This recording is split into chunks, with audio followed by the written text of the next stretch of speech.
Hello everyone, welcome back to the channel. Today's breaking story is something that has left the entire world stunned, Russia furious, and Putin completely shaken. Overnight, something happened that Moscow had repeatedly sworn would never happen again. The one structure that Russia called untouchable, unbreakable, and too heavily guarded to ever be hit again, has been destroyed once more. Yes, the Crimea Bridge, Putin's personal symbol of power, pride, and domination, has been struck and severely damaged in a sudden, powerful, and carefully executed attack that happened so fast that Russian air defenses didn't even have time to understand what was happening.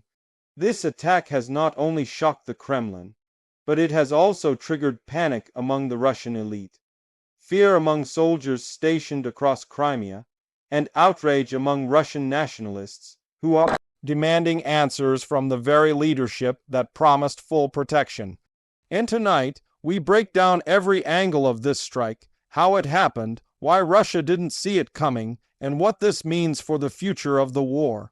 The attack happened deep into the night when the entire region was covered in complete darkness and the air was thick with humidity. Russian radar systems were in their usual state on alert, but relaxed, believing that the defensive structure around Crimea was strong enough to stop anything. Moscow had installed new jamming systems, new missile shields, and additional surveillance drones. But what nobody saw coming was the exact method Ukraine used. Reports suggest that this was not a repeat of the earlier truck explosion, nor was it similar to the sea drone strike. This time, Ukraine used a combination of airborne, maritime, and possibly even long-range precision systems that hit the bridge from multiple angles, confusing Russian radars and breaking the entire defensive sequence. By the time Russian operators realized what was happening, the strike was already in its final stage, and the explosion lit up the night sky like daylight. Residents from miles away reported a massive boom that echoed across the coastline. Videos that surfaced online show fire erupting from the center of the bridge, with smoke rising instantly into the sky. The structure that Russia spent billions of dollars on, that Putin personally inaugurated with his own hands, and that the Kremlin used as a symbol of its eternal control over Crimea, was once again burning. This is not just a physical loss, but a psychological earthquake for Moscow. The bridge was not only crucial militarily, but was also Russia's main supply artery, linking mainland Russia to Crimea. Fuel, ammunition, armored vehicles, troop rotations, all of it depends heavily on this bridge. Each attack cuts deeper into Russia's ability to maintain its operations in southern Ukraine. But this time, something different is happening. This strike wasn't just about damaging the bridge. It was about sending a message. Ukraine can hit wherever it wants, whenever it wants, no matter how strong Russia claims its defenses are. And this message is one that Putin did not expect, especially not at a moment when the Russian government is dealing with rising internal tensions, angry military factions, and fears of infiltration inside Russian territory itself. The damage to the structure is extensive. Analysts say that at least one section of the roadway collapsed completely, and another section appears warped from the heat and force of the blast. Some experts believe the underwater pillars took a direct hit, which would mean repairs might take months, not weeks. The railway lines also suffered partial damage, and trains were halted instantly. Russian officials tried to downplay the damage, but satellite images and local footage tell a very different story. The explosion tore through a reinforced section that was supposed to be impossible to destroy. The pride of Russia's engineering has once again failed to withstand a Ukrainian strike. And let's talk about the Russian reaction. Panic would be the best word to describe it. Within minutes of the attack, Russian authorities shut down the entire bridge, closed surrounding roads, grounded all civilian flights across Crimea, and activated full emergency alert. Meanwhile, pro-Kremlin channels began fighting each other online. Some blamed the air defenses, some blamed the generals, some blamed Ukraine's Western allies, and a few even dared to blame Putin himself for letting this embarrassment happen again. This internal chaos shows something important. Russia is not united anymore. Every major defeat sparks blame, arguments, and public finger pointing. That is not the behavior of a confident military power. Ukrainian officials did not immediately confirm or deny responsibility, but their reactions made it very clear who was behind the strike. Ukrainian military representatives posted cryptic messages celebrating new fireworks over Crimea. Some jokingly wrote, "Crimea Bridge is allergic to occupation," while others hinted that this was only the beginning.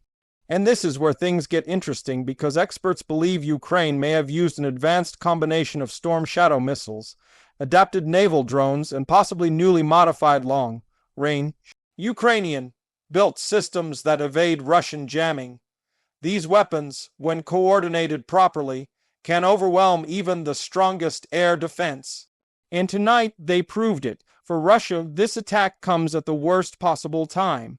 The Kremlin is already under pressure due to battlefield losses, shortages of experienced soldiers, and growing dissatisfaction among commanders. The elite Wagner group no longer supports the Kremlin the way it used to. Loyal generals have been replaced. Shoigu and Gerasimov are struggling to keep the military stable. And now, this humiliation hits them again. It is a major blow to the image of strength that Putin wants to project both domestically and internationally. Strategically, this strike forces Russia to make incredibly difficult choices. Either they must divert enormous resources to repair and defend the bridge again, or they must accept the hard reality that the route is no longer safe.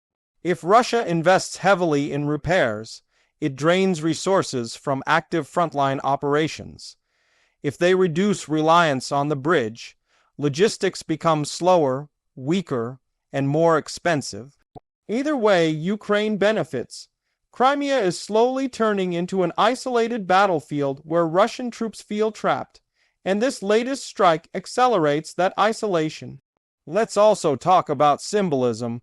Russia treated the Crimea Bridge as sacred.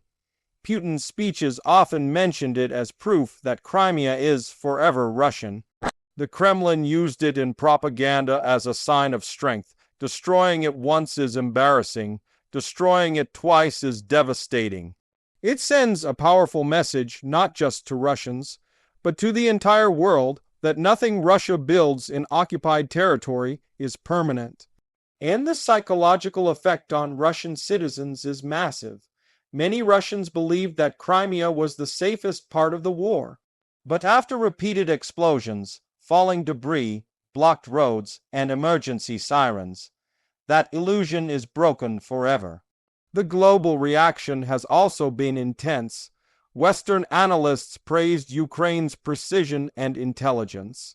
NATO officials stated that Russia's inability to protect even its most important infrastructure shows deep weaknesses in its military structure. Some experts even suggested that Ukraine may be preparing for a larger operation in Crimea, and this strike is an opening move to weaken Russian logistics before a major push. The attack also sends a message to Russian commanders across Ukraine. If Crimea Bridge, Russia's most protected structure, can be hit again, then nowhere is safe. Command centers, ammunition storage sites, airfields, everything is at risk. This forces Russia to stretch its defenses even thinner, weakening them further in areas where Ukraine may strike next. Meanwhile, the situation in Crimea is tense. Locals are reporting traffic jams stretching for kilometers, panic buying in stores, and long lines at gas stations. People fear another attack, and many are thinking about leaving Crimea altogether. Russian authorities tried to calm the population, but the fear is visible. Every new explosion, every emergency alert, and every missile siren reminds people that Crimea is no longer secure. Ukraine, on the other hand, sees this strike as a major victory, not just operationally, but emotionally. For many Ukrainians, the Crimea Bridge represents the heart of Russian occupation. Damaging it is symbolic justice. Destroying it weakens Russia's ability to continue the war, and proving they can hit it again boosts morale across the entire country. Ukrainian soldiers on the front line celebrated the news.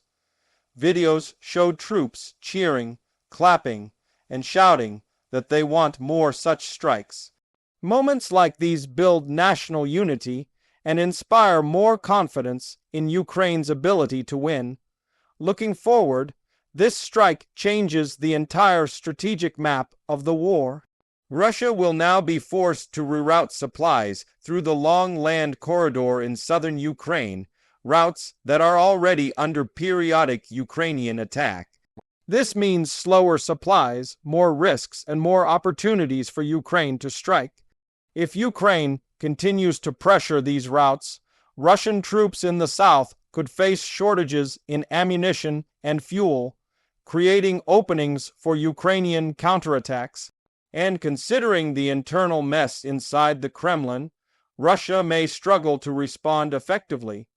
What's also important is how this affects diplomacy. Russia has been threatening the world with red lines for years. Every time one of these lines is crossed and nothing happens, Russia loses credibility. First it was long-range weapons, then it was drones hitting inside Russia, then it was attacks on Crimea. Now it's strikes on the Crimea Bridge again, and every time Putin is forced to watch his threats collapse in front of him. The world sees this. Ukraine sees this. Even Russian citizens see this. This strike, more than anything, shows that the war is entering a new phase, one where Ukraine is taking the initiative, deciding the timing, the targets, and the strategy. Russia is being forced to react rather than lead, and when a large military power becomes reactive instead of proactive, the momentum shifts. Ukraine's confidence is rising, Russia's confidence is falling, and this psychological shift often matters more than numbers, weapons, or territory. In the coming days, Russia will definitely respond. There might be more missile attacks on Ukrainian cities. There might be angry speeches from the Kremlin. There might be threats of retaliation. But none of it changes the deeper truth. Ukraine just proved again that Russia's most prized asset can be hit whenever Ukraine decides. And that is the kind of blow that is very difficult, sometimes impossible, for a country to recover from. This is not the end of the Crimea Bridge story. This is the beginning of a much bigger chapter. Ukraine has shown that the bridge is vulnerable no matter how many layers of defense Russia adds. And as long as this war continues, Ukraine will keep targeting strategic infrastructure with precision, intelligence, and determination. Russia knows this, Ukraine knows this, and now the whole world knows it too.